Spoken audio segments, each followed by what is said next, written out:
Namaste. Namaste. Vanakkam. All right. Are you all happy today? Yes. Because early childhood also has to do a lot with happiness, isn't it? How the mother holds the child in the womb. What is she thinking of? Thoughts. Because feeding is easy. But what are the thoughts that we are going to give that little child who's slowly forming itself? Isn't it? And that is the future. What are the seeds that are planted in that child's mind so she can bloom into a beautiful tree?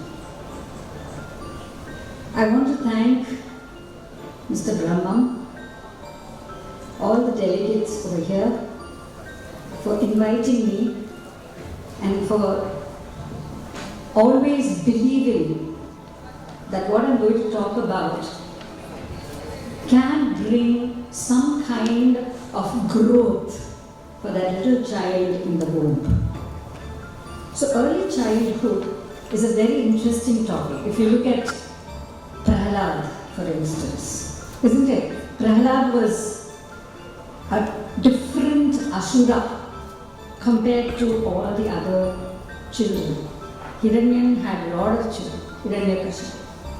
But why Prahlad was something different? Because when his mother had Prahlad in his womb, in her womb, she was wondering why I should not have a different kind of a child who can bring beauty to the world. Now, as kids, we already carry a genetic bag. Great-grandfather, grandfather, grandfather. So he had this little sack of positive feelings already deposited in that mother's womb. And the mother suddenly felt, at that moment, see, things have to strike you then. She asked Hiranyakashipu, who was a very, right? And she said, can I just go to the Himalayas?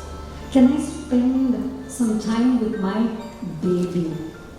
Because I want to give him a good ambience.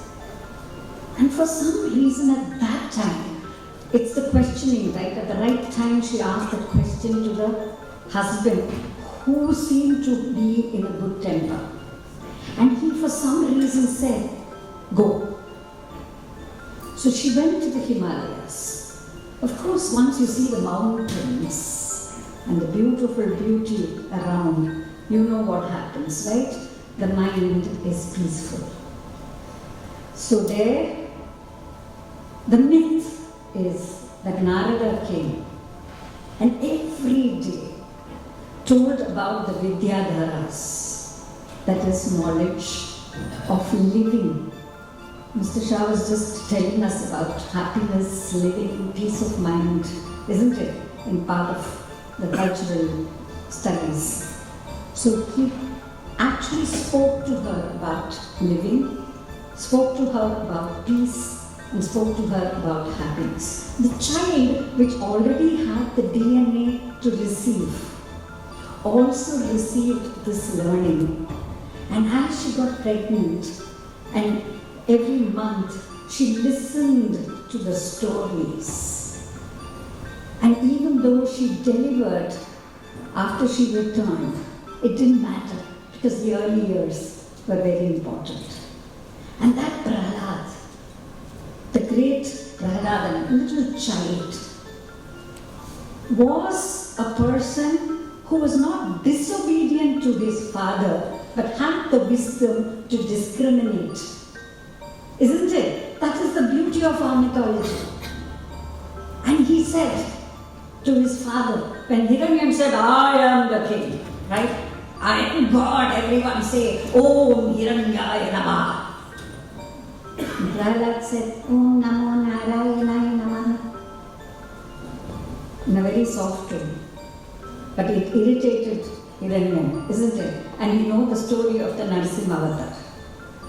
Now, because this child had the vivegam, that we say, the discrimination, to discriminate, which removes something very, very important. Two things that today's children are growing up with. On one side, there is fear, and the other side, there is guilt. We are implanted with that.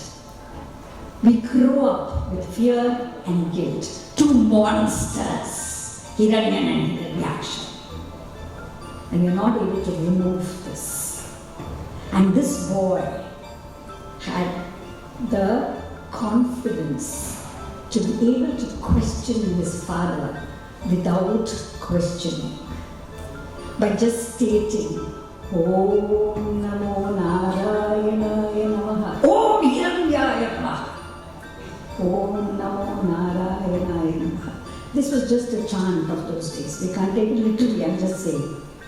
He stood to face that father despite knowing it was his father. No attachments at that age. The power to discriminate because he grew up listening to something which we don't see. It's an important part. So what is an important part of our body which we don't see but holds the body together? It is the soul. Very good. Okay. Another one. A part of our body. Heart. Yes? Heart. Art? Heart. Okay. Anything else which holds the body together? Spine. Great. Spine. Very important part. At the back. Hidden. Holds the nervous system. When the spine is broken, everything else is broken. Right? So physically it's the spine. And spine starts with S, and so do stories. Right? So stories may be behind the back of an education system, but it is holding things together because it came even before reading. Because it started with listening, and listening happened with retention. When the child retained strong imprints, he could recall and he could retell. So powerful that people say, even in the coma stage, we recite nursery rhymes. So strong is what you feed into that child when you're carrying the child. But now the child has come out. No guilt. Still, the environment can feed a lot of things to that child, isn't it? Environmentally, it will remove the weeds and give him a good garden for him to live and to flower.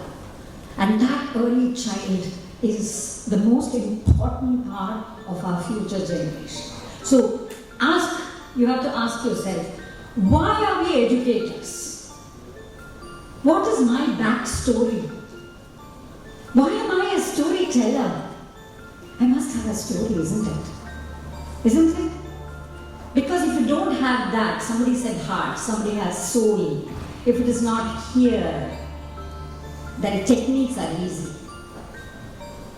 But when you tell a story from here, because you have the passion for it, and it is not anything to do with sympathy but empathy, putting myself in somebody else's shoes. So let's take the first ever story that we tell.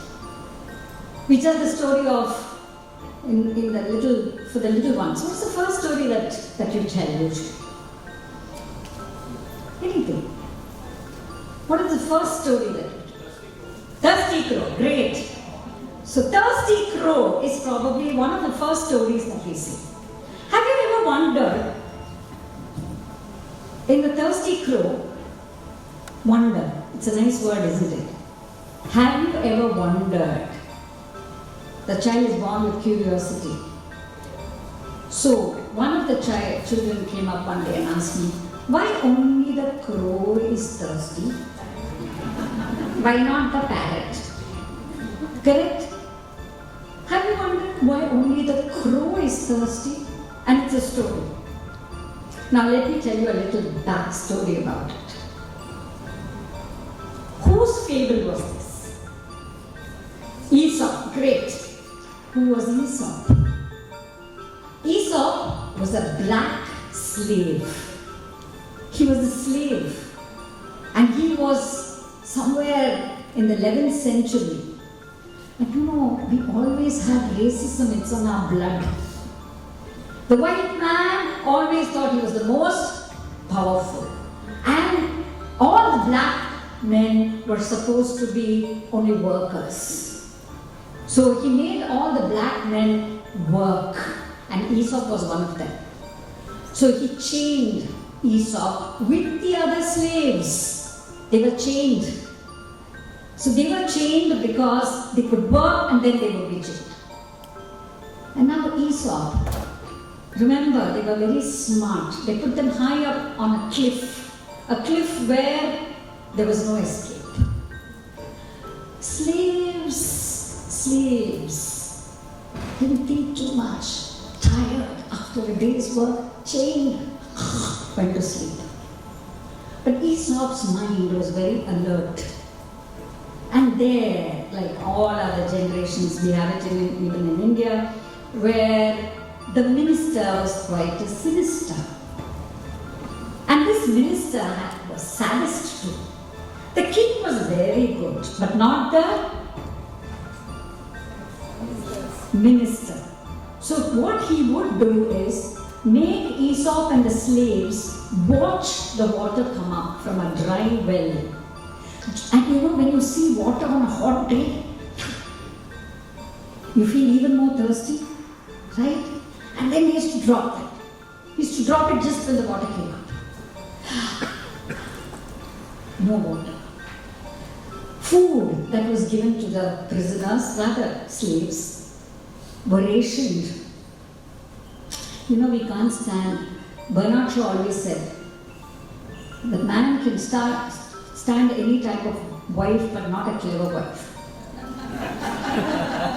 And so, this sinister minister could not stand Aesop because he was very intelligent. So he purposely rationed the Aesop's food. Now Aesop didn't react. He waited. He knew that the king would come every day on his rounds. And the king would come just for 5 minutes. Now if he went directly and told the king, you know what? This minister, he's not giving me enough food. You know what would happen? Like in our Hindi movies, right? Boss, eh. So that's what would happen. So he can't go directly to the king. So what would he do? So the first day when the king came, he started. Once upon a time, there was a black crow. And this crow was feeling very thirsty. And he looked for water. And then he found some pebbles. Now he could have easily said, and the crow did not find the water. But being an intelligent man, he was giving solution to the king. He said, the crow put the stones one by one, the water came and drank the water and flew away. Happily, isn't it? Because he wanted the slaves to be happy. He's already given a solution. Right? Now, the king also being very intelligent said, aha, I know what Aesop is trying to say. But he wanted to listen to more stories. The second day when the king came on the road, he said, once upon a time there was a crow. And there came along a fox. And the fox said, what lovely feathers you have. Oh, your voice is sweeter than the sweetest of the waters. Because the crow was so dumb, he was having a piece of bread. Really? He thought he had a lovely voice. What happened? The bread fell. The fox went away. Third day. Once upon a time,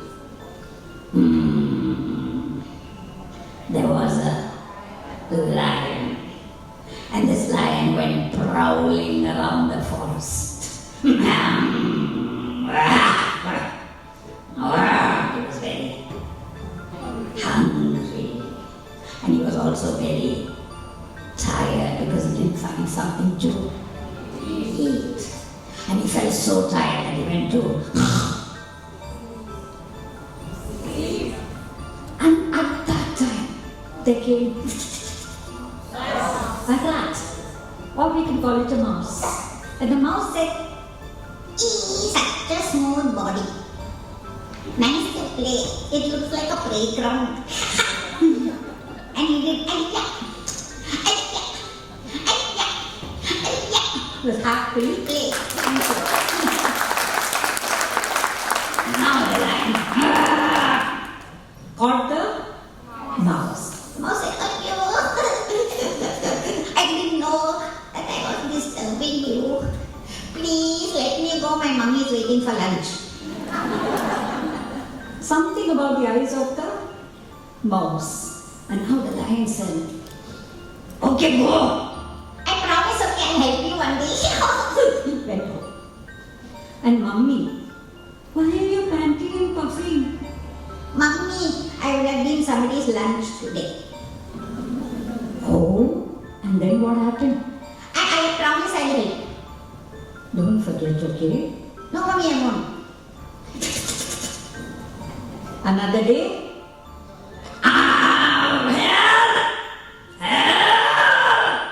Somebody help me. That sounds like my lion, a friend. Came towards the Net. I don't like this net. I just want to get out. Boy, shouldn't be laughing. I know you're suffering, but I can help you. Then do something. If you shout so much, I can't think. Now it was the mouse's turn to play with the lion. No sound at all. I am the king of the forest. So what? You want help, no? I told you I can't think at all. Move back a little bit. And the lion moved back. And yeah.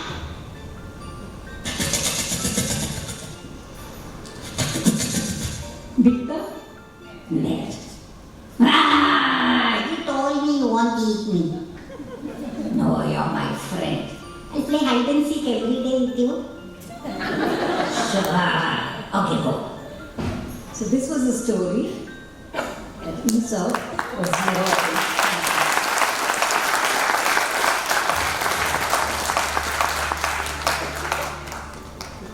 The king heard more stories. Pigeon and the dove, ants and the grasshopper, right? Lot of fables. Until one day he thought, it's not fair that I just keep listening to the stories. And this was the mark of a lovely leader.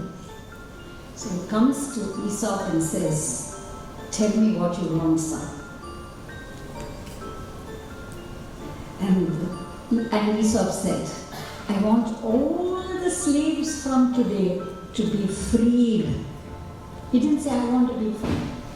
He said, I want all the slaves to be free. So imagine this little fable, which started with a thirsty crow, actually gave slaves their freedom. So did you know this? Yeah. So that's why it's the black crow that feels thirsty. You see? Because it represented the slave. If you look at all the stories, the lion is the king and the mouse is the slave. The fox is the minister and the crow is the black slave again, you see. So most of the stories today, strangely, that we tell children are actually stories that came out of a political and economic need. It is supposed to be for adults, but it has come for children. Yeah, and we don't even know the background. That's why I say backstory. So we always say, okay, children tell the story. And how do the children tell the story? Once upon a time,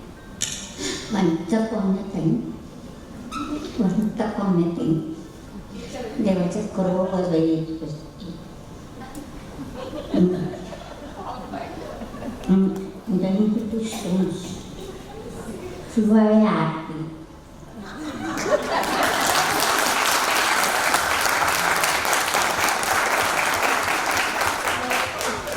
So you see, we mug it up, isn't it? We don't feel that story at all. So what do you need then? First of all, for storytelling, of course I need listeners like you. Yeah? Every storyteller needs a audience. And an audience who will be active and energetic and involved. So when you're happy and you know, you clap your hands. When you're happy and you know, you clap your hands. When you're happy and you know it and you really want to show it. When you're happy and you know, you clap your hands. So you need to be happy. You need to be energetic. And that comes when you also think for the child, isn't it? So we need, first of all, a story. Naturally. Yeah, we need a story. The second thing you need is a style. Isn't it? The style. Now how did the style tell the story? There was one more child who came very happily to the stage to tell the story. She started the story very well. Once upon a time, there was a crow. Till she saw her mother in the audience. And the mother was showing. Finished. What happens to the child? Went back. Yeah? So there are a lot of threatening factors for the style of delivery, isn't it? So I also train a lot of teachers from the rural areas to tell stories, and I have to go as an evaluator. Okay, so I went to one, and he was a very enthusiastic headmaster from Karnataka. So that day I purchased a new turban. He wore a nice dhoti. It was a village school. And he wanted to prove to me that he can tell a story well. Now what I also did is in the training, I told them, how long is the story, Aesop fable? 2 minutes, 1 minute? How do you occupy a child for 30 minutes? So I told them you can do a lot of activities. But I think it didn't get to his head. So there he put his chairs outside and I was sitting behind, right back. Okay? I didn't want to disturb the children. So he bring that big stick, right? So he brought that big stick and put it on the table.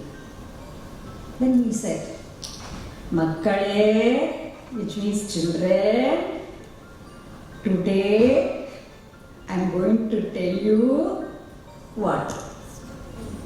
He's asking children. Today I am going to tell you what? Now the children gave him a blank stare because they had no idea he's going to tell a story. So then he says, today I am going to tell you story. Are you ready to listen? And all the children said, no sir. Once,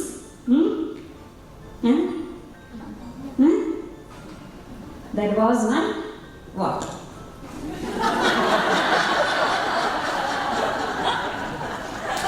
Again, children are giving him a blank stare. Okay. Then he felt triumphant. It's boosting the ego, right? When someone doesn't know.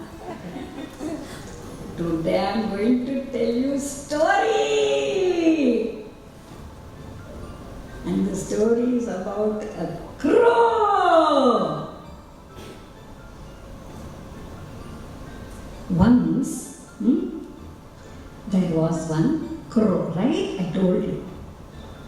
And see, children, there are different types of crows. Some crows have black neck. Some crows have grey color neck. Even our rural school children know how crows look, especially in India.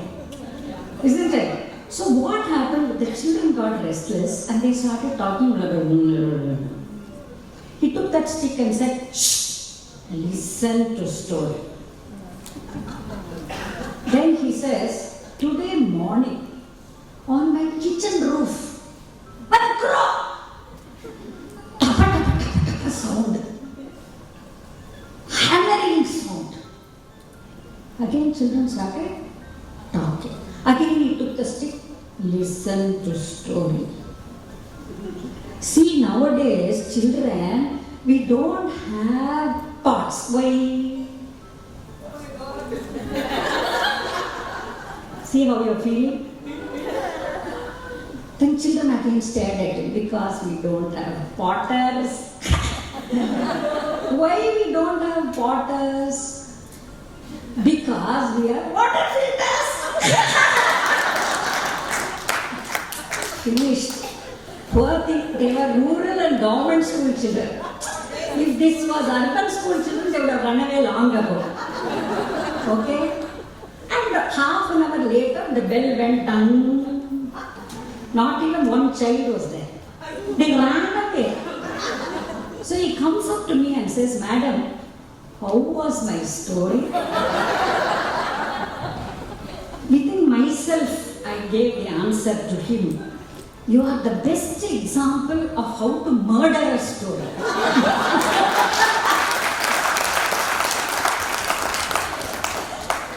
So, this is one more style of storytelling. Isn't it? So you can't say that I am telling a story. No. One more school, multi-grade learning and all the under the trees, and this is how that lady told the story.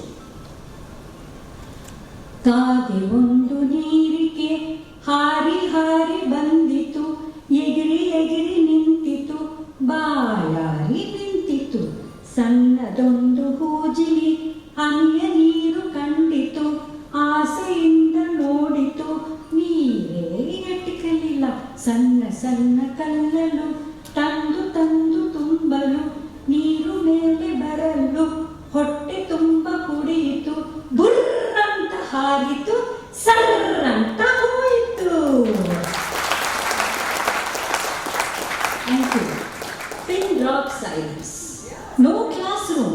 So she had evolved her own style of telling the story. So you don't have to emote anybody when you want to tell a story. Find out what is your strength.